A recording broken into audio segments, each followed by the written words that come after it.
ಸ್ನೇಹಿತರೆ, ಕೃಷ್ಣ ಮನಸ್ಸು ಮಾಡಿದ್ದರೆ 18 ದಿನದಲ್ಲಿ ನಡೆದ ಮಹಾಭಾರತದ ಯುದ್ಧವನ್ನು ಕೃಷ್ಣ 1ನೇ ದಿನದಲ್ಲಿ ಮಾಡಿ ಮುಗಿಸಿ ಬಿಡ್ತಾ ಇದ್ದ.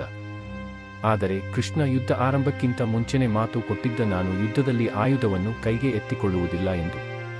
ಹಾಗಾದರೆ ಕೃಷ್ಣನನ್ನು ಬಿಟ್ಟರೆ ಕುರುಕ್ಷೇತ್ರ ಯುದ್ಧವನ್ನು ಒಂದೇ ದಿನದಲ್ಲಿ ಮುಗಿಸಬಲ್ಲ ಆ ಮಹಾವೀರ ಯಾರು ಅಂದ್ರೆ ಅವನೇ ಭೀಮ ಮತ್ತು ಹಿಡಿಂಬೆಯರ ಮೊಮ್ಮಗ ಹಾಗೂ ಘಟೋತ್ಕಚ ಮತ್ತು ಮೌರ್ವಿಯವರ ಮಗ. ಅವನೇ ಬಾರ್ಬಾರಿಕ ಬಿಲ್ವಿದ್ಯೆ ಮತ್ತು ಮಾಯ ಯುದ್ಧಗಳನ್ನು ತಂದೆಯಿಂದ ಕಲಿತನು. ಹಾಗೆ ವಿಶೇಷ ಅಸ್ತ್ರಗಳನ್ನು ತಪಸ್ಸು ಮಾಡಿ ದೇವತೆಗಳಿಂದ ಪಡೆದನು.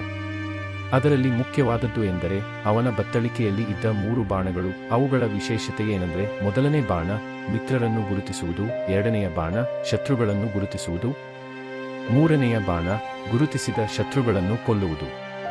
ಶ್ರೀಕೃಷ್ಣ ಯುದ್ಧಕ್ಕಿಂತ ಮೊದಲೇ ಒಂದು ದಿನ ಬಾರ್ಬಾರಿಕನನ್ನು ಭೇಟಿ ಮಾಡಿ, ನೀನು ಯಾರ ಕಡೆ ನಿಂತು ಯುದ್ಧ ಮಾಡುತ್ತೀಯಾ ಎಂದನು.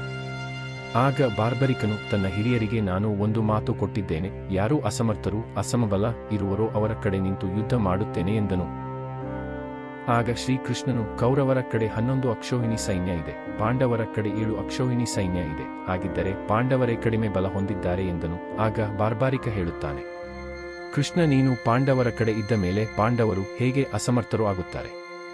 ನಾನು ಕೌರವರ ಕಡೆ ನಿಂತು ಯುದ್ಧ ಮಾಡುತ್ತೇನೆ ಎಂದನು. ಇದನ್ನು ಕೇಳಿದ ಶ್ರೀಕೃಷ್ಣ, ಬಾರ್ಬರಿಕ ಬದುಕಿದ್ದರೆ ತಾನೇ ಯುದ್ಧದಲ್ಲಿ ಭಾಗವಹಿಸಲು ಸಾಧ್ಯ ಎಂದು ತನ್ನ ಮನಸ್ಸಿನಲ್ಲಿಯೇ ಅಂದುಕೊಂಡನು. ಹಾಗಂತ ಹೇಳಿ ಶ್ರೀಕೃಷ್ಣನೇ ಕೊಲ್ಲುವ ಹಾಗಿಲ್ಲ, ಏಕೆಂದರೆ ತಾನು ಯುದ್ಧದಲ್ಲಿ ಶಸ್ತ್ರವನ್ನು ಕೈಗೆ ಎತ್ತಿಕೊಳ್ಳುವುದಿಲ್ಲ ಎಂದು ಪ್ರತಿಜ್ಞೆ ಮಾಡಿರುತ್ತಾನೆ. ಆದ್ದರಿಂದ ಶ್ರೀಕೃಷ್ಣ ಬಾರ್ಬರಿಕನಿಂದ ಒಂದು ವಚನ ಪಡೆಯುತ್ತಾನೆ. ಅದೇನೆಂದರೆ, ಬಾರ್ಬರಿಕನ ತಲೆಯನ್ನು ಕೇಳುತ್ತಾನೆ. ಇದಕ್ಕೆ ಒಪ್ಪಿದ ಬಾರ್ಬರಿಕ ಕೃಷ್ಣನ ಬಳಿ ಒಂದು ಮಾತನ್ನು ಕೇಳುತ್ತಾನೆ. ಅದೇನೆಂದರೆ, ಈ ಕುರುಕ್ಷೇತ್ರ ಯುದ್ಧವನ್ನು ನಾನು ಸಂಪೂರ್ಣವಾಗಿ ನೋಡಬೇಕು ಎಂದನು. ಕೃಷ್ಣ ಒಪ್ಪಿದ ಮರುಕ್ಷಣವೇ ಬಾರ್ಬರಿಕ ತನ್ನ ತಲೆಯನ್ನು ಶ್ರೀಕೃಷ್ಣನಿಗೆ ಒಪ್ಪಿಸಿದನು. ನಂತರ ಶ್ರೀಕೃಷ್ಣ ಅವನ ತಲೆಯನ್ನು ಒಂದು ಎತ್ತರದ ಬೆಟ್ಟದ ಮೇಲೆ ಇಡುತ್ತಾನೆ.